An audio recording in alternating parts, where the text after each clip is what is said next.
যেকোনো সময়ের চেয়ে দক্ষিণ সিটি কর্পোরেশনের বর্জ্য ব্যবস্থা নিষ্কাশন ও মশক নিধনে বেশি মনোযোগী বলে দাবি করেছেন সড়ক মন্ত্রী ও শেখ রবিউল আলম।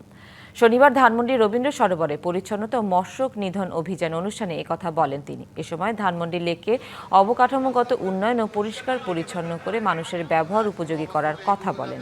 ডেঙ্গুর প্রকোপ বাড়ার আগেই প্রস্তুতি নিয়ে ঢাকা পরিষ্কার পরিচ্ছন্ন রাখতে হবে। জনগণ ও সিটি কর্পোরেশন মিলে এই দায়িত্ব পালন করলে নগর মানুষের বসবাস উপযোগী হবে বলেও মন্তব্য করেন ঢাকা দক্ষিণ সিটি কর্পোরেশনের প্রশাসক মোহাম্মদ আব্দুস সালাম। আমাদের পরিষ্কার পরিচ্ছন্ন অভিযান চলছে। জনগণ 50%, সিটি কর্পোরেশন 50%। এই দায়িত্বটা যদি আমরা পালন করি তাহলে 100% আজকের এই নগর বসবাস উপযোগী হবে। ঢাকা সিটিতে তার ধারণ ক্ষমতার 3 থেকে 4 গুণ লোক বেশি বসবাস করে। তাদের বর্জ্য সিটি কর্পোরেশনের যে সক্ষমতা সেটি দিয়ে ব্যবস্থাপনাটা করা বেশ চ্যালেঞ্জ এবং ঝুঁকি।